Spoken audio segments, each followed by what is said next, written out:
ಹಾಸನದಲ್ಲೂ ಕೂಡ ವರುಣನ ಆರ್ಭಟ ಹೆಚ್ಚಾಗಿದ್ದು ಈಗಾಗಲೇ ಸಾಕಷ್ಟು ಅವಾಂತರಗಳು ಕೂಡ ಸೃಷ್ಟಿಯಾಗಿದೆ. ಇನ್ನು ಧಾರಾಕಾರ ಮಳೆ ಬೀಳ್ತಾ ಇರೋದ್ರಿಂದ ಇಲ್ಲೂ ಕೂಡ ಶಾಲಾ ಕಾಲೇಜುಗಳಿಗೆ ರಜೆಯನ್ನ ಘೋಷಿಸಲಾಗಿದೆ. ಜಿಲ್ಲೆಯ 2 ತಾಲೂಕಿನ ಶಾಲೆಗಳಿಗೆ, ಸಕಲೇಶಪುರ ಮತ್ತು ಆಲೂರು ತಾಲೂಕು ಶಾಲಾ ಕಾಲೇಜುಗಳಿಗೆ ರಜೆಯನ್ನ ನೀಡಲಾಗಿದೆ.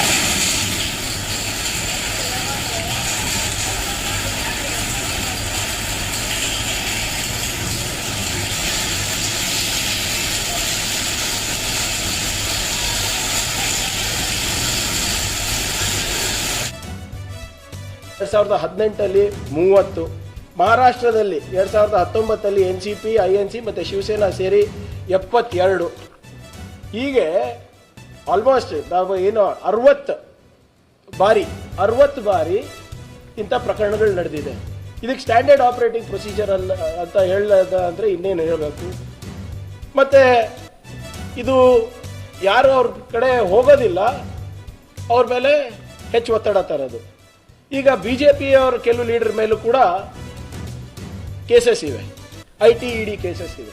ಉದಾಹರಣೆಗೆ ಇಲ್ಲೇ ನಮ್ಮ ಮಾಜಿ ಮುಖ್ಯಮಂತ್ರಿ ಯಡಿಯೂರಪ್ಪ ಅವ್ರ ಮೇಲಿದೆ. ಯಾಕೆ 2023ದಿಂದ ಯಾವುದೇ ಕಾರ್ಯಾಚರಣೆ ನಡೀತಲ್ಲ, ಎಲ್ಲ ಸ್ಥಗಿತ ಆಗಿದೆ ಎಲ್ಲ ಮೇಲ್ಗಡೆ. ಇಲ್ಲಿ ರೆಡ್ಡಿ ಬ್ರದರ್ಸ್ ಮೇಲೂ ನಡೀತಾ ಇತ್ತು. ಪಾರ್ಟಿ ಮೊನ್ನೆ ಸೇರಿದ ತಕ್ಷಣ ಅದೆಲ್ಲ ಡ್ರಾಪ್ ಆಗಿಬಿಟ್ಟಿದೆ. ಇವಾಗ ಶಿವರಾಜ್ ಸಿಂಗ್ ಚೌಹಾಣ್ ಮಾಜಿ ಮುಖ್ಯಮಂತ್ರಿ ವ್ಯಾಪಂ ಕೇಸ್ನಲ್ಲಿ CBI ಇನ್ನೂ ಹಾಗೆ ಇಟ್ಕೊಂಡು ಕೂತಿದೆ, 10 ವರ್ಷ ಆಗ್ತಾ ಬಂದಿದೆ. ನಿಮ್ಮ ರಮೇಶ್ ಪೋಖ್ರಿಯಾಲ್ ಉತ್ತರಾಖಂಡ್ CM ಅವ್ರ ಮೇಲೂ ಇದೆ. ಅಮಿತ್ ಶಾ ಅವ್ರ ಮೇಲೆ ಅವರಿಗೆ ಏನು ಈ ಫೇಕ್ ಎನ್ಕೌಂಟರ್ ಕೇಸ್ ಇತ್ತು CBI ನಲ್ಲಿ, ಅಧಿಕಾರಕ್ಕೆ ಬಂದ ತಕ್ಷಣನೇ ಕ್ಲೀನ್ ಚಿಟ್ಟು 2014 ಕೊಟ್ಬಿಟ್ಟು. ಮೋಹಿತ್ ಕಂಬೋಜಿ ಅಂದ್ಬಿಟ್ಟು 67 ಕೋಟಿ ರೂಪಾಯಿ ಫ್ರಾಡ್ ಮಾಡಿದ್ದಾರೆ ಬ್ಯಾಂಕಿಗೆ, ಅದೂ ಸುಮ್ಮನಾಗ್ಬಿಟ್ಟಿದ್ದಾರೆ. ಮತ್ತು ಕಂದಾಯ ಸಚಿವರು ಹೇಳಿದಂಗೆ ಒಂದು ವಾಷಿಂಗ್ ಮಿಷಿನ್ ಇದೆ ಇವ್ರ ಹತ್ರ. ಅವ್ರು BJP ಸೇರಿಬಿಟ್ರೆ 7 ಖೂನ್ ಮಾಫ್ ಅವ್ರದ್ದು. ಈ ಮುಕುಲ್ ರಾವ್ ಇರ್ಬೋದು, ಅಜಿತ್ ಪವಾರ್ ಅವ್ರು ಇರ್ಬೋದು, ಪ್ರಫುಲ್ ಪಟೇಲ್ ಅವ್ರು ಇರ್ಬೋದು, ಛಗನ್ ಭುಜ್ಬಲ್ ಅವ್ರು ಇರ್ಬೋದು, ಇವರೆಲ್ಲರದು, ನಿಮ್ಮ ಹೇಮಂತ್ ಶರ್ಮಾ ಬಿಸ್ವಾಸ್ ಅವ್ರು ಇರ್ಬೋದು, ನಾರಾಯಣ್ ರಾಣೆ ಇರ್ಬೋದು, ಎಲ್ಲರ ಮೇಲೂ ಕೇಸ್ ಇದೆ. ಆದರೆ BJP ಸೇರಿದ್ರೆ ಅವ್ರು ಪಾರಾಗ್ತಾರೆ. ಸೊ ಇದು ಸ್ಟ್ಯಾಂಡರ್ಡ್ ಆಪರೇಟಿಂಗ್ ಪ್ರೊಸೀಜರ್ ಅಲ್ಲ ಅಂದರೆ ಇನ್ನೇನಂತ ನಾವು ಹೇಳ್ಬೋದಾಗ್ತದೆ. ಈಗ IT ED ಇವರು ಮಿಸ್ಯೂಸ್ ಮಾಡ್ತಾ ಇದ್ದಾರೆ, ವಿರೋಧ ಪಕ್ಷದವರಿಗೆ ಟಾರ್ಗೆಟ್ ಮಾಡ್ತಾ ಇದ್ದಾರೆ ಅಂದ್ಬಿಟ್ಟು ಒಂದು ಪೆಟಿಷನ್ ಕೂಡ ಹಾಕಿದ್ದಾರೆ ಸುಪ್ರೀಂ ಕೋರ್ಟ್ನಲ್ಲಿ ED ವಿರುದ್ಧ. ಅದು ಕೂಡ ಕೇಂದ್ರ ಸರ್ಕಾರ ಉತ್ತರ ಕೊಟ್ಟಿಲ್ಲ ಸುಪ್ರೀಂ ಕೋರ್ಟಿಗೆ. 121 ಪೊಲಿಟಿಕಲ್ ಲೀಡರ್ಸ್ ಮೇಲೆ ಇವರು ದಾಳಿ ಮಾಡಿದ್ದಾರೆ ಇಲ್ಲಿವರೆಗೂ. 121 ಪೊಲಿಟಿಕಲ್ ಲೀಡರ್ಸಲ್ಲಿ 115 ಅದು ವಿರೋಧ ಪಕ್ಷದವರು. ಇಲ್ಲಿವರೆಗೂ 3000 ರೇಡ್ಗಳು IT ED ಅವರು ಮಾಡಿದ್ದಾರೆ ಪೊಲಿಟಿಕಲ್ ಲೀಡರ್ಸ್ ಮೇಲೆ. ಎಷ್ಟು? 3000. ಅದರಲ್ಲಿ ಪ್ರಾಸಿಕ್ಯೂಷನಿಗೆ it is less than 25%, which has led to prosecution. ಮಿಕ್ಕಿದೆಲ್ಲ ವಾಷಿಂಗ್ ಮಿಷಿನ್ ಇದೆಲ್ಲ ಹೋಗ್ಬಿಟ್ಟಿದೆ ಅಥವಾ ಹೆದರ್ತಾ ಇದ್ದಾರೆ. ಹೇಮಂತ್ ಸೊರೇನ್ ಅವ್ರ ಇಶ್ಯೂ, ಜಾರ್ಖಂಡ್ ಮುಖ್ಯಮಂತ್ರಿಗಳು ಭಾಳ ಸ್ಪಷ್ಟವಾಗಿ ಸುಪ್ರೀಂ ಕೋರ್ಟ್ ಅವ್ರು ಹೇಳ್ತಿದ್ರು, ಒಬ್ಬ ಮುಖ್ಯಮಂತ್ರಿಗೆ ನೀವು without any evidence, without any case ಹೇಗೆ ನೀವು ಇಟ್ಕೊಂಡ್ರಿ ಅವರಿಗೆ ಅಂತ ಹೇಳಿ ಚೀಮಾರಿ ಹಾಕ್ತೀರಿ. ಮತ್ತು ಕರ್ನಾಟಕಕ್ಕೆ ಬರೋದಿದ್ರೆ ಈ ವಾಲ್ಮೀಕಿ ನಿಗಮ ಪ್ರಕರಣದಲ್ಲಿ ಇಷ್ಟು ಆಸಕ್ತಿ ED ಅವರಿಗೆ IT ಅವರಿಗೆ ಬಂದಿದೆ ಅಲ್ಲ, ಇದೇ ಆಸಕ್ತಿ ಯಾಕೆ ಹಿಂದಿನ ಸರ್ಕಾರದಲ್ಲಿ ಬಂದಿಲ್ಲ? ಭೋವಿ ಅಭಿವೃದ್ಧಿ ನಿಗಮದಲ್ಲಿ 77 ಕೋಟಿ ರೂಪಾಯಿ ಯೆಸ್ ಬ್ಯಾಂಕಿಗೆ ಟ್ರಾನ್ಸ್ಫರ್ ಆಗಿರೋದು, ಅದ್ರ ಬಗ್ಗೆ ಯಾಕೆ ಬಂದಿಲ್ಲ? APMC 47.16 crores ಸಿಂಡಿಕೇಟ್ ಬ್ಯಾಂಕಲ್ಲಿ ಹಗರಣ ಆಗಿರೋದು, ಅದ್ರ ಬಗ್ಗೆ ಯಾಕೆ ಕಾಳಜಿ ವಹಿಸಿಲ್ಲ? ಕರ್ನಾಟಕ ಕರಕುಶಲ ಅಭಿವೃದ್ಧಿ ನಿಗಮ 23 ಕೋಟಿ ರೂಪಾಯಿ SBI ಬ್ಯಾಂಕ್, ಯಾಕೆ ಅದ್ರ ಬಗ್ಗೆ ಕಾಳಜಿ ವಹಿಸ್ತಾ ಇಲ್ಲ? ಡಾಕ್ಟರ್ ಅಂಬೇಡ್ಕರ್ ಅಭಿವೃದ್ಧಿ ನಿಗಮ 5 ಕೋಟಿ ರೂಪಾಯಿ, ಟರ್ಮಿನಲ್ 47 ಕೋಟಿ ರೂಪಾಯಿ. ಇದ್ರ ಬಗ್ಗೆ BJP ಅವ್ರ ಪ್ರಸ್ತಾವನೆಯೇ ಇಲ್ಲ, ಉಸಿರೇ ಬಿಡ್ತಾ ಇಲ್ಲ. ಇದು ಒಬ್ಬ ಮಾಜಿ MLC ಅವರು ಅರೆಸ್ಟ್ ಆಗಿದ್ದಾರೆ, ಅದ್ರ ಬಗ್ಗೆ ಇವರು ಚಕಾರಿಸ್ತಾರೆ. ಪೊಲ್ಯೂಷನ್ ಕಂಟ್ರೋಲ್ ಬೋರ್ಡ್ನಲ್ಲಿ ಹಿಂದಿನ ಸರ್ಕಾರದಲ್ಲಿ ಸ್ಟೇಟ್ ಬ್ಯಾಂಕ್ ಆಫ್ ಮೈಸೂರಿನಲ್ಲಿ 10 ಕೋಟಿ ಆಗಿದೆ. KIDB ದುಡ್ಡು ಸೇಲಂ ಬ್ಯಾಂಕಿಗೆ ಹೋಗಿದೆ. ಇವತ್ತೇನು ಇವರೆಲ್ಲ ಬೇರೆ ಬೇರೆ ಕಡೆ ಹೋಗಿದೆ ಅಂತ ಎಲ್ಲ ಬಾಯ್ ಬಡ್ಕೊತಾ ಇದ್ದಾರಲ್ಲ, ಇವರ ಅವಧಿನಲ್ಲಿ KIDB ಬ್ಯಾಂಕ್ ಸೇಲಂಗೆ ಹೋಗಿದೆ. ಅವಾಗ ಯಾಕೆ ಇಡಿ IT ಅಥವಾ BJPಯವರು ಆಸಕ್ತಿ ತೋರಿಸಿಲ್ಲ?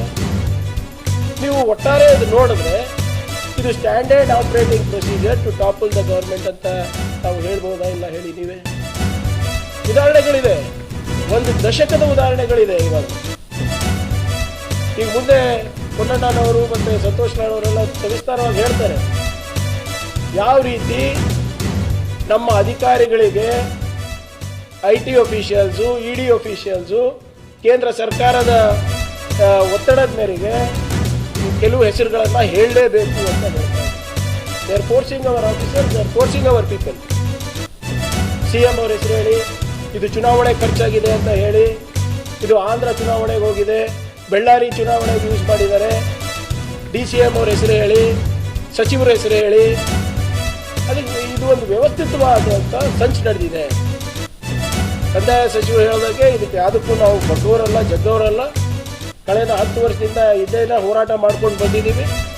ಈಗ ಇನ್ನು ಹೆಚ್ಚು ಶಕ್ತಿ ಜನರು ನಮ್ಗೆ ಕೊಟ್ಟಿದ್ದಾರೆ. ಇದನ್ನ ಅವಶ್ಯಕತೆ ಇದ್ದರೆ ವಿಲ್ ಅಫ್ಕೋರ್ಸ್ ಪೊಲಿಟಿಕಲಿ ನಾವು ಟ್ಯಾಕಲ್ ಮಾಡೇ ಮಾಡ್ತೀವಿ. ಅದ್ರ ಜೊತೆಗೆ ಲೀಗಲಿ ನಾವು ಏನು ಮಾಡಬೇಕು ಅದನ್ನು ಕೂಡ ನಾವು ನೋಡ್ತೀವಿ ಅಂತ ಈ ಸಂದರ್ಭದಲ್ಲಿ ನಾನು ಹೇಳಲಿಕ್ಕೆ ನಾನು ಬಯಸ್ತಾ ಇದ್ದೀನಿ. ಧನ್ಯವಾದ. ಒಂದು ನಿಮಿಷ ಮುಗಿಸ್ಬಿಡ್ತೀವಿ. ಸಂತೋಷ್ ಅವ್ರು ಮಾತಾಡ್ತಾರೆ. ಎರಡೇ ಪಾಯಿಂಟ್ ಇದೆ ನಮ್ದು. ಯಾಕಂದ್ರೆ ಕೃಷ್ಣ ಬೈರೇಗೌಡರು, ಪ್ರಿಯಾಂಕ್ ಅವ್ರು ಹೇಳಿದ್ದಾರೆ, ಕ್ಯಾಗ್ ರಿಪೋರ್ಟ್ನ ಕೇಂದ್ರ ಸರ್ಕಾರದ ಕ್ಯಾಗ್ ರಿಪೋರ್ಟ್ ತಾವು ತೆಗೆದು ನೋಡಿ. ಅವರು ಕ್ಯಾಗ್ ರಿಪೋರ್ಟ್ನಲ್ಲಿ ಕೇಂದ್ರ ಸರ್ಕಾರದ ಕಳೆದ 10 ವರ್ಷ ಕಂಪ್ನಿಗಳು, ಯಾವ ಕಂಪ್ನಿ 3 ವರ್ಷ ರಿಜಿಸ್ಟರ್ ಆಗಿರತಕ್ಕಂಥ ಕಂಪ್ನಿಗಳು, ಅವರು ಎಲ್ಲಿಂದ ಹಣ ಎಲ್ಲಿಗೆ ಕೊಟ್ಟಿರ್ತಕ್ಕಂಥ ಸಂಪೂರ್ಣ ಮಾಹಿತಿ ಇಡೀ ದೇಶದ ಎದುರಿಗಿದೆ. ಇದ್ರ ಬಗ್ಗೆ ಇಡಿ ಯಾಕೆ ಕ್ರಮ ತಗೊಳ್ತಾ ಇರ್ತಕ್ಕಂಥದ್ದು ನಾನು 2 ವಿಚಾರ ಪ್ರಮುಖಗಳನ್ನ ಇಲ್ಲಿ ತಮ್ಮಲ್ಲಿ ಹೇಳಲಿಕ್ಕೆ ಇಚ್ಛೆ ಬಯಸ್ತೀನಿ. ಆಮೇಲೆ ಇನ್ನು ಮುಂದೆ ಜಾರ್ಜ್ ಸಾಹೇಬರು, ಆಮೇಲೆ ಪೊಣ್ಣನವರು ಮಾತನಾಡ್ತಾರೆ. ನಮ್ಮ ಜಾರ್ಜ್ ಸಾಹೇಬರು ಬಂದಿದ್ದಾರೆ, ಅವ್ರಿಗೂ ಸ್ವಾಗತ ಕೋರಿ ಅವರು ಮಾತನಾಡ್ತಾರೆ.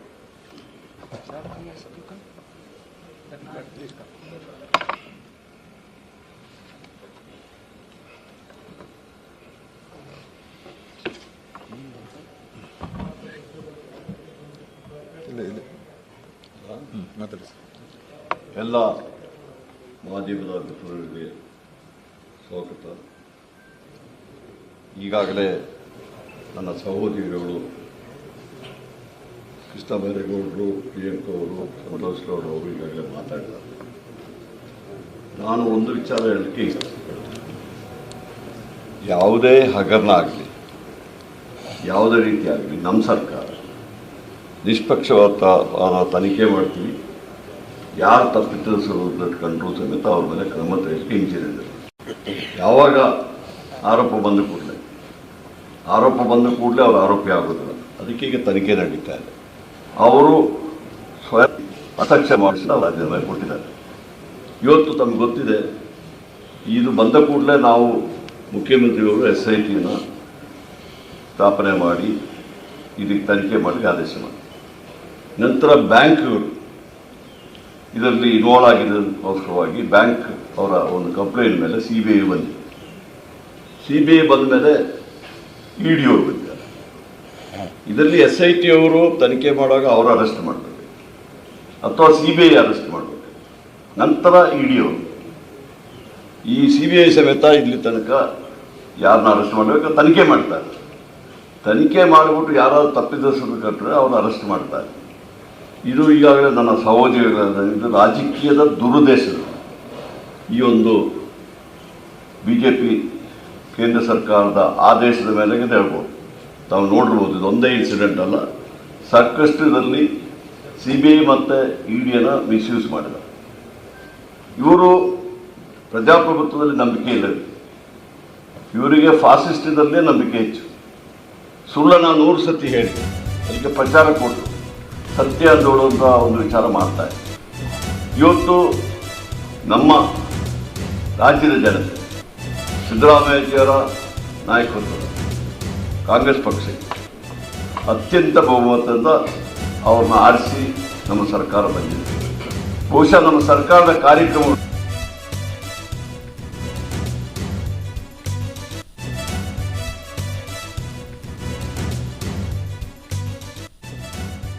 ಈಗಾಗಲೇ ರಾಷ್ಟ್ರ ಮಟ್ಟದಲ್ಲಿ 400ಕ್ಕಿಂತ ಹೆಚ್ಚು ಸ್ಥಾನ ಗೆಲ್ತೀವೆಂಬ ದೊಡ್ಡ ಘೋಷಣೆ ಇಡೀ ರಾಷ್ಟ್ರದಲ್ಲೆಲ್ಲ ಓಡಿಯಾಗಿ ಈಗ ಎಷ್ಟು ಬಂದಿದೆ ಅಂತ ಎಲ್ಲರಿಗೂ ಗೊತ್ತಿದೆ, 240 ಬಂದಿದೆ. ಬೇರೆ ಪಕ್ಷದವರ ಬೆಂಬಲ ತಗೊಂಡು ಇವತ್ತು ರಾಷ್ಟ್ರದಲ್ಲಿ ರಾಜ್ಯಭಾರ ಮಾಡ್ತಿದ್ದಾರೆ. ಬಹುಶಃ ಮೊನ್ನೆ ತಾನೇ ಒಂದು ಉಪಚುನಾವಣೆ ಆಯಿತು, ಲೋಕಸಭೆ ಬಿಡಿ, ಒಂದು ರಾಜ್ಯಗಳಲ್ಲಿ 13 ಉಪಚುನಾವಣೆ. 10ರಲ್ಲಿ ನಮ್ಮ ಇಂಡಿಯಾ ಗಣಮತ 13ರಲ್ಲಿ 10 ಬಂದಿದೆ. 2 ಮಾತ್ರ ಬಿಜೆಪಿ ಬಂದಿದೆ, ಇನ್ನೊಂದು ಇಂಡಿಪೆಂಡೆಂಟ್ ಗೆದ್ದ. ಬಹುಶಃ ಇದನ್ನೆಲ್ಲ ನೋಡಿ ಬೇರೆ ಯಾರಾದ್ರೂ ಆಗಿದರೆ ನಮಗೆ ಜನ ತಿರಸ್ಕಾರ ಮಾಡ್ತಿದ್ದಾರೆ ಅಂತ ತಿಳ್ಕೊಂಡು ಅದನ್ನು ತಪ್ಪುಗಳನ್ನು ಸರಿ ಮಾಡಲಿಕ್ಕೆ ಪ್ರಯತ್ನ ಮಾಡ್ತಾರೆ ಹೊರತು ಮತ್ತಷ್ಟು ತಪ್ಪುಗಳನ್ನು ಮಾಡ್ತಾ ಇದ್ದಾರೆ. ಚುನಾಯಿತ ಒಂದು ಸರ್ಕಾರಗಳನ್ನು ಯಾವ ರೀತಿಯಲ್ಲಿ ಬೀಳಿಸಬಹುದು, ಇದಕ್ಕೆ ಬಹುಶಃ ಇವತ್ತು ಸಂಸ್ಥೆಗಳನ್ನು ದುರುಪಯೋಗ ಮಾಡುವಂಥ ಕೆಲಸ ಮಾಡ್ತಿದ್ದಾರೆ. ಬಹುಶಃ ಯಾವುದೇ ಸಂಸ್ಥೆ ತಮ್ಗೆ ಗೊತ್ತಿದೆ, ಇಡಿಗೆ ಅವರಾಗಿ ಅಫಿಷಿಯಲ್ ಸ್ಟೇಟ್ಮೆಂಟು ಇಲ್ಲಿ ತನಕ ನನಗೆ ಗೊತ್ತಿರೋ ಕೊಟ್ಟಿಲ್ಲ. ಪ್ರತಿ ದಿವಸ ಬರ್ತಾ ಇದೆ ಲೀಕ್ ಅವ್ರು ಮಾಡ್ತಾರೋ ಅಥವಾ ಇದಿದೆಯಲ್ಲ, ನಾನು ಹೇಳಿದೆಲ್ಲ ರೂಮರ್ ಮಿಲ್ ನೋಡಿ ಅಧಿಕೃತವಾಗಿ ಬಿಡುಗಡೆ ಮಾಡಿದ್ರೆ ನಾನು ನೋಡಲಿಲ್ಲ. ಬಿಡುಗಡೆ ಮಾಡಿದ್ರೆ ಎಲ್ಲ ಕೇಸ್ಗಳಲ್ಲಿ ಯಾಕೆ ಮಾಡ್ತಾ ಇಲ್ಲ? ಈಗಾಗಲೇ ಕೆಲವು ಕೇಸ್ಗಳನ್ನ ನಮ್ಮ ಪ್ರಿಯಾಂಕ್ ಖರ್ಗೆ ಅವರು ಹೇಳಿದ್ದಾರೆ, ಅದರಲ್ಲಿ ಎಲ್ಲ ಅಧಿಕೃತವಾಗಿ ಬಿಡುಗಡೆ ಮಾಡ್ತಿದ್ದಾರ ಪ್ರಶ್ನೆ. ಇಲ್ಲಿ ಮಾತ್ರ ಈ ಕೇಸಿಗೆ ಮಾತ್ರ ಯಾಕೆ ಮಾಡ್ತಿದ್ದಾರೆ? ಅದಕ್ಕೆ ನಾವು ಹೇಳ್ತೇವೆ, ರಾಜಕೀಯ ದುರುದ್ದೇಶದಿಂದ ಮಾಡ್ತಿದ್ದಾರೆ. ನಾವು ಕರ್ನಾಟಕದ ಜನತೆ ಆಶೀರ್ವಾದ ಅಧಿಕಾರದಲ್ಲಿ ಬಂದಿದ್ವಿ, ಒಳ್ಳೆ ಕಾರ್ಯಕ್ರಮವನ್ನು ಕೊಟ್ಟಿದ್ವಿ. ಬಹುಶಃ ನಾನು ಅವರಿಗೆ ಏನು ಹೇಳ್ತಾ ಇದ್ದೀನಿ ಅಂತ ಬಿಟ್ರೆ, ನಿಮ್ಮ ಕಾರ್ಯಕ್ರಮಗಳು ಜನಕ್ಕೆ ಇವತ್ತು ತಿರಸ್ಕಾರ ಮಾಡಿದ್ದಾರೆ.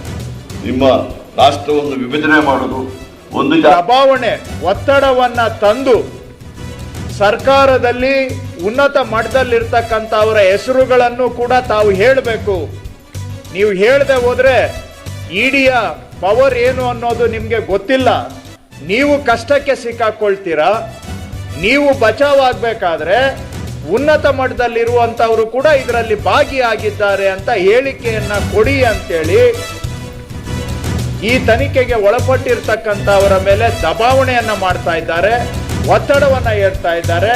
ಅಧಿಕಾರ ದುರುಪಯೋಗ ಮಾಡಿಕೊಂಡು ತನಿಖೆಯನ್ನ ತಪ್ಪುದಾರಿಗೆ ಕೊಂಡೊಯ್ದು ಇದನ್ನ ಕೇವಲ ಒಂದು ಚುನಾಯಿತ ಪ್ರಜಾಪ್ರಭುತ್ವದ ಸರ್ಕಾರವನ್ನ ಬುಡಮೇಲು ಮಾಡೋದಕ್ಕೆ ಇದನ್ನ ಬಳಸ್ತಾ ಇದ್ದಾರೆ ಬಿಟ್ರೆ ನಿಜವಾಗಿ ಇದರಲ್ಲಿ ತಪ್ಪಿತಸ್ಥರನ್ನ ಹುಡುಕುವಂತ ಕೆಲಸ ಮಾಡ್ತಾ ಇಲ್ಲ ಇಡಿನವರು. ಯಾರು ಅವ್ರ ಜೊತೆ ರಾಜಿಯಾಗಿ ಅವ್ರ ಜೊತೆ ಸಂಧಾನ ಮಾಡಿಕೊಂಡು ಅವರ ಹೇಳ್ದಾಗೆ ಕೇಳಲಿಕ್ಕೆ ತಯಾರಿದ್ದಾರೆ, ಅಂತವರನ್ನ ನಿಮ್ಮನ್ನ ನಾವು ರಕ್ಷಣೆ ಮಾಡ್ತೇವೆ ಅಂತಾನು ಕೂಡ ಅವರಿಗೆ ಅಭಯವನ್ನ ಕೊಡ್ತಾ ಇದ್ದಾರೆ. ನೀವು ನಾವ್ ಹೇಳ್ದಂಗೆ ಕೇಳಲಿಲ್ಲ, ಉನ್ನತ ಮಟ್ಟದಲ್ಲಿರೋರ ಹೆಸರು ಹೇಳಲಿಲ್ಲ ಅಂತ ಹೇಳಿದ್ರೆ ನೀವು ಪರಿಣಾಮ ಎದುರಿಸಬೇಕಾಗತ್ತೆ, ನಿಮ್ಗೆ ಇಡಿ ಪವರ್ಸ್ ಅನ್ನ ನಾವು ತೋರಿಸ್ಬೇಕಾಗತ್ತೆ ಅನ್ನುವಂತ ಮಾತನ್ನು ಕೂಡ ತನಿಖಾ ಸಂದರ್ಭದಲ್ಲಿ ಹೇಳಿ ಅವರ ಬಾಯಲ್ಲಿ ಬಲವಂತವಾಗಿ ಸರ್ಕಾರದ ಉನ್ನತ ಮಟ್ಟದಲ್ಲಿರ್ತಕ್ಕಂಥವರ ಹೆಸರುಗಳನ್ನ ಹೇಳಿಸುವಂತಹ they are trying to force words and statement into the mouth of people under enquiry and investigation or the witnesses. ಇದು ನೇರವಾಗಿ ಇಡಿನವರು ಇವತ್ತು ಮಾಡ್ತಾ ಇದ್ದಾರೆ. ಅಲ್ಲಿಗೆ 2 ವಿಷಯ ಸ್ಪಷ್ಟ. ಒಂದು, ಅವರಿಗೆ ಇದರಲ್ಲಿ ತಪ್ಪಿತಸ್ಥರನ್ನ ಹುಡುಕುವಂತ ಯಾವ ಉದ್ದೇಶನೂ ಇಲ್ಲ.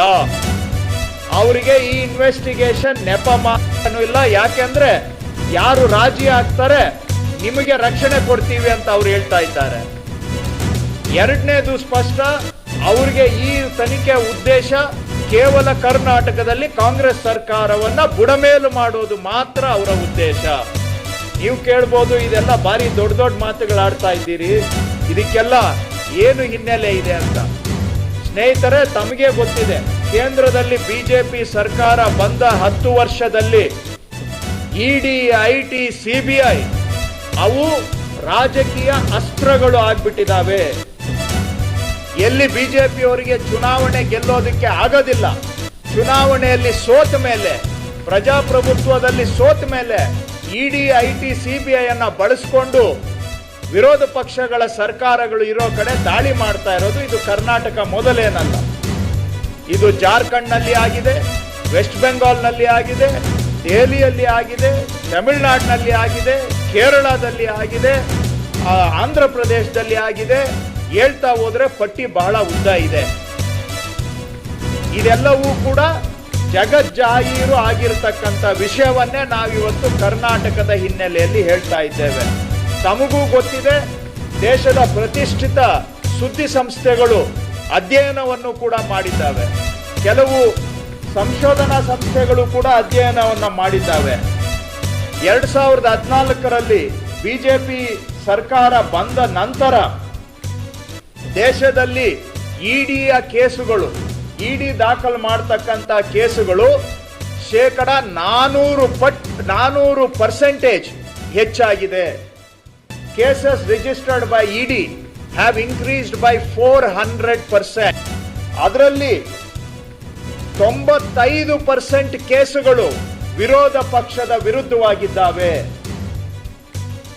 95% ಕೇಸಸ್ ಆಪೋಸಿಷನ್ ಪಾರ್ಟಿ ಅವರನ್ನ ಟಾರ್ಗೆಟ್ ಮಾಡಿರುವಂತಹದ್ದು ಇದೆ. 5% ಮಾತ್ರ ಬಿಜೆಪಿ ಅಥವಾ ಮಿತ್ರ ಪಕ್ಷದವರ ಮೇಲೆ ಗುರಿಯಾಗಿರ್ತಕ್ಕಂಥದ್ದು ಇದೆ. ಅಲ್ಲಿಗೆ ಇದರಿಂದ ಸ್ಪಷ್ಟ, ಏನು ನಾವು ವಾಷಿಂಗ್ ಮೆಷಿನ್ ಅಂತ ಹೇಳ್ತೇವೆ ಬಿಜೆಪಿ, ನೀವು ಆಪೋಸಿಷನ್ ಅಲ್ಲಿದ್ರೆ ನಿಮ್ಮ ಮೇಲೆ ಕೇಸು, ಬಿಜೆಪಿಗೆ ಬಂದು ಸೇರ್ಕೊಂಡ ತಕ್ಷಣ ಅಥವಾ ಮಿತ್ರ ಪಕ್ಷಕ್ಕೆ ಸೇರಿದ ತಕ್ಷಣ ಎಲ್ಲ ಖುಲಾಸೆ. ಇದಕ್ಕೆ ನಿಮ್ಗೆ ಮಹಾರಾಷ್ಟ್ರ ಉದಾಹರಣೆ ಬೇಕಾ, ತೆಲಂಗಾಣ ಉದಾಹರಣೆ ಬೇಕಾ, ವೆಸ್ಟ್ ಬೆಂಗಾಲ್ನ ಉದಾಹರಣೆ ಬೇಕಾ, ಬಿಹಾರ್ನ ಉದಾಹರಣೆ ಬೇಕಾ, ಅಸ್ಸಾಂನ ಉದಾಹರಣೆ ಬೇಕಾ? ಎಲ್ಲಿ ನೋಡಿದ್ರೂ ಕೂಡ ಆಪೋಸಿಷನ್ ಅಲ್ಲಿದ್ದಾಗ ಕೇಸು, ಬಿಜೆಪಿಗೆ ಬಂದು ಸೇರ್ಕೊಂಡ ಕೂಡಲೇ ಅವರಿಗೆ ಖುಲಾಸೆಯ ಚೀಟಿ, ಕ್ಲೀನ್ ಚಿಟ್, ಇದು ನಡೀತಾ ಇರತಕ್ಕಂಥದ್ದು. ನೀವು ಹೇಳ್ಬೋದು ಇದೇನು ಹೊಸದಲ್ಲ, ಹಿಂದಿನಿಂದಲೂ ಇಂಥ ಆರೋಪಗಳಿದಾವೆ ಅಂತ. ಇದು ಬಹಳ ಬಾಯಿ ಮಾತಿನಲ್ಲಿ ಇವತ್ತು ಏನ್ ಬೇಕಾದ್ರೂ ಹೇಳ್ಬೋದು. ಸತ್ಯ, ಅಂಕಿ ಸಂಖ್ಯೆ ಯಾವುದು ಕೂಡ ಇವತ್ತು ಲೆಕ್ಕಕ್ಕಿಲ್ಲ. ತಮ್ಮ ಮಾಹಿತಿಗೆ ಹೇಳ್ತೇನೆ, ಅದೇ ಹಿಂದೆ UPA ಸರ್ಕಾರ ಇದ್ದಾಗ ಆ ಸಂದರ್ಭದಲ್ಲಿ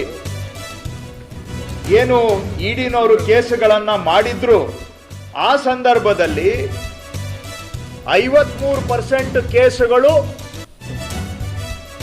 UPA ಸರ್ಕಾರದ ವಿರುದ್ಧ ಪಕ್ಷಗಳ ಮೇಲೆ ಬೀಳ್ತಾ ಇತ್ತು. ಆದ್ರೆ ಆ ಸಂದರ್ಭದಲ್ಲಿ 47% ಇಡಿ ಕೇಸಸ್ ಕಾಂಗ್ರೆಸ್ ಮತ್ತು ಕಾಂಗ್ರೆಸ್ನ ಮಿತ್ರ ಪಕ್ಷಗಳ ಮೇಲೆ ದಾಖಲಾಗಿದೆ. 47%. ಇವತ್ತು 95% ಕೇಸಸ್ ಅಪೋಸಿಷನ್ ಪಾರ್ಟಿ ಮೇಲೆ, 5% ಮಾತ್ರ ಪ್ರಜಾಪ್ರಭುತ್ವದ ಕಗ್ಗೊಲೆ ನಡೀತಾ ಇರೋದಕ್ಕೆ ಒಂದು ಉದಾಹರಣೆ. ನಿಮ್ಗೆ ನಾನು ಕೇಳಲಿಕ್ಕೆ ಬಯಸ್ತೇನೆ ಸ್ನೇಹಿತರೆ, ದೇವರಾಜರ್ಸ್ ಟ್ರಕ್ ಟರ್ಮಿನಲ್ ಅಲ್ಲಿ 46 ಕೋಟಿ ಲೂಟಿ ಆಗಿದೆ. ಬಿಜೆಪಿಯ ಒಬ್ಬ ex-MLCಗೆ, ex-MP ಕ್ಯಾಂಡಿಡೇಟ್ಗೆ ಅವರ ಅಕೌಂಟಿಗೆ 3 ಕೋಟಿ ರೂಪಾಯಿ ದುಡ್ಡು ಹೋಗಿದೆ. ಯಾಕೆ ಇಡಿನವರು ಇದನ್ನ ತನಿಖೆ ಮಾಡ್ತಾ ಇಲ್ಲ? 46 ಕೋಟಿ, ಅದು is it not proceeds of crime? ಇಡಿನವರು ಹೇಳ್ತಾರೆ, ಇಲ್ಲಿ ಯಾಕೆ ಬಂದಿದ್ದೀರಿ ಅಂದ್ರೆ, wherever there is proceeds of crime involved we have a authority to enter ಅಂತ ಹೇಳ್ತಾರೆ. ದೇವರಾಜರ್ಸ್ ಟ್ರಕ್ ಟರ್ಮಿನಲ್ ಅಲ್ಲಿ ಹಣ ಲೂಟಿ ಆಗಿದೆಯಲ್ಲ, ಆ ಲೂಟಿ ಹಗರಣದ ಲಾಭಾಂಶ ಅಲ್ಲವಾ? ಅಲ್ಲಿ ಯಾಕೆ ಇಡಿನವರು ತನಿಖೆ ಮಾಡ್ತಾ ಇಲ್ಲ? ಆ ದುಡ್ಡು ಯಾವ ಎಲೆಕ್ಷನ್ಗೆ ಹೋಗಿದೆ ಅಂತ ಯಾಕೆ ಟ್ರೇಲ್ ಮಾಡ್ತಾ ಇಲ್ಲ? ಭೋವಿ ನಿಗಮದಲ್ಲಿ ಹಗರಣ ಆಗಿದೆ, ಅಲ್ಲಿ ಯಾಕೆ ಇಡಿನವರು ತನಿಖೆ ಮಾಡ್ತಾ ಇಲ್ಲ? ತಾಂಡ ಅಭಿವೃದ್ಧಿ ನಿಗಮದಲ್ಲಿ ಹಗರಣ ಆಗಿದೆ, ಅಲ್ಲಿ ಯಾಕೆ ತನಿಖೆ ಮಾಡ್ತಾ ಇಲ್ಲ? ವಾಲ್ಮೀಕಿ ನಿಗಮದಲ್ಲಿ ನಡೆದಿರುವಂತಹ ಸ್ವರೂಪದ ಹಗರಣ ಹಿಂದೆ ಅಂಬೇಡ್ಕರ್ ನಿಗಮದಲ್ಲೂ ಕೂಡ ನಡೆದಿದೆ, ಅದನ್ನ ಯಾಕೆ ಇಡಿನವರು ತನಿಖೆ ಮಾಡ್ತಾ ಇಲ್ಲ? ಕೋವಿಡ್ ಸಂದರ್ಭದಲ್ಲಿ ಹೆಣಗಳು ಬೀಳ್ತಾ ಇದ್ರೆ ಆ ಹೆಣಗಳ ಮೇಲೆ ಹಣ ಮಾಡ್ತಾ ಇದ್ರಲ್ಲ, ಅದನ್ನ ಯಾಕೆ ಇಡಿನವರು ತನಿಖೆ ಮಾಡ್ತಾ ಇಲ್ಲ? ಅದು ಪ್ರೊಸೀಡ್ಸ್ ಆಫ್ ಕ್ರೈಮ್ ಅಲ್ವಾ? ವಾಲ್ಮೀಕಿ ನಿಗಮದ್ದು ಒಂದು ಮಾತ್ರ ಪ್ರೊಸೀಡ್ಸ್ ಆಫ್ ಕ್ರೈಮ್ ಅಂತ ಜಸ್ಟಿಫೈ ಮಾಡ್ತಾ ಇದ್ದಾರೆ. ಹಾಗಾಗಿ ಇದನ್ನೇ ಆಧಾರವಾಗಿಟ್ಕೊಂಡು ಸುಪ್ರೀಂ ಕೋರ್ಟ್ನವರು ಕೂಡ ಹೇಳಿದ್ದಾರೆ. ಇದು ಬರೀ ನಾನು ಹೇಳ್ತಾ ಇರೋದಲ್ಲ. ಜಾರ್ಖಂಡ್ನ ಇವತ್ತಿನ ಮುಖ್ಯಮಂತ್ರಿ ಸೋರೆನ್ ಅವರು ಮತ್ತು ದೆಹಲಿ ಕೇಜ್ರಿವಾಲ್ ಅವರನ್ನ ಇಬ್ಬರನ್ನ ಅರೆಸ್ಟ್ ಮಾಡಿ ಕಸ್ಟಡಿಗೆ ತೆಗೆದು ಹೇಳಿದ್ದಾರೆ ಅನ್ನೋದನ್ನ ತಾವು ಸಹ ದಯವಿಟ್ಟು ಗಮನಿಸಬೇಕು. ಅದರಲ್ಲಿ ಸ್ಪಷ್ಟವಾಗಿ ಹೇಳಿದ್ದಾರೆ ಸುಪ್ರೀಂ ಕೋರ್ಟ್ನವರು, ಇಡಿ ಅವರ ಕಾರ್ಯತಂತ್ರ ಬಹಳ ಆರ್ಬಿಟ್ರರಿ ಆಗಿದೆ. ಅಂದ್ರೆ ಇಷ್ಟ ಬಂದಂಗೆ ಮಾಡ್ತಾ ಇದ್ದಾರೆ. ಜಸ್ಟಿಫಿಕೇಶನ್ ಇಲ್ಲದೆ ಹೋದ್ರು ಅರೆಸ್ಟ್ ಮಾಡ್ತಾ ಇದ್ದಾರೆ. ಪ್ರೈಮಾ ಫೇಸಿ ಎವಿಡೆನ್ಸ್ ಇಲ್ಲದೆ ಹೋದ್ರು ಮೇಲ್ನೋಟಕ್ಕೆ ಅವ್ರ ಮೇಲೆ ಬಲವಾದಂತ ಸಾಕ್ಷ್ಯ ಇಲ್ಲದೆ ಹೋದ್ರು ಕೂಡ ಅರೆಸ್ಟ್ ಮಾಡ್ತಾ ಇದ್ದಾರೆ. ಮತ್ತು ಇನ್ವೆಸ್ಟಿಗೇಷನ್ ಅಲ್ಲಿ ಪಾರದರ್ಶಕತೆಯನ್ನ ಕಾಪಾಡಿಲ್ಲ, ಟ್ರಾನ್ಸ್ಪರೆನ್ಸಿ ಇಲ್ಲ. ಇನ್ವೆಸ್ಟಿಗೇಷನ್ ಅಲ್ಲೂ ಕೂಡ ಅಧಿಕಾರದ ದುರುಪಯೋಗ ಕಂಡು ಬರ್ತಾ ಇದೆ ಅಂತ ಸುಪ್ರೀಂ ಕೋರ್ಟ್ ಹೇಳಿದೆ. ಸೊ ಇದೆಲ್ಲದರ ಹಿನ್ನೆಲೆಯಲ್ಲಿ ಅದೇ ಪ್ರಯೋಗ ಇವತ್ತು ಏನಿವರು ಜಾರ್ಖಂಡ್ ನಲ್ಲಿ ಮಾಡಿದ್ರು, ದೆಹಲಿಯಲ್ಲಿ ಮಾಡಿದ್ರು, ಬೇರೆ ಬೇರೆ ರಾಜ್ಯಗಳಲ್ಲಿ ಮಾಡಿದ್ದಾರೆ. ಇವತ್ತು ಅದೇ ಪ್ರಯೋಗ ಇಡಿನವರು ಕರ್ನಾಟಕದಲ್ಲಿ ಮಾಡ್ತಾ ಇದ್ದಾರೆ. ನಮ್ಮ ಸಾಕ್ಷಿಗಳನ್ನ ಕರೆದು ಅವರಿಗೆ ಹೆದರಿಸಿ ಬೆದರಿಸಿ ಸತ್ಯಕ್ಕೆ ದೂರವಾದಂತಹ ಸುಳ್ಳಿನ ಹೇಳಿಕೆಗಳನ್ನ ಕೊಡಬೇಕು ಅಂತೇಳಿ ಇವತ್ತು ಸಾಕ್ಷಿಗಳ ಮೇಲೆ ದಬಾವಣೆ ಮಾಡ್ತಾ ಇದ್ದಾರೆ. ಇದಕ್ಕೆ ಒಂದೇ ಕಾರಣ, ಕರ್ನಾಟಕದಲ್ಲಿ ಕಾಂಗ್ರೆಸ್ ಸರ್ಕಾರವನ್ನ ಬುಡಮೇಲು ಮಾಡಬೇಕು ಅಂತಕ್ಕಂಥದ್ದು. ಇದು ಅವಶ್ಯಕತೆ ಬಂದ್ರೆ ನಾವು ಕಾನೂನು ಹೋರಾಟನೂ ಮಾಡ್ತೇವೆ, ಬೀದಿಗಿಳಿದು ಹೋರಾಟ ಮಾಡ್ತೇವೆ. ಪ್ರಜಾಪ್ರಭುತ್ವದ ಕಗ್ಗೊಲೆ ಆಗ್ಲಿಕ್ಕೆ ನಾವು ಬಿಡೋದಿಲ್ಲ.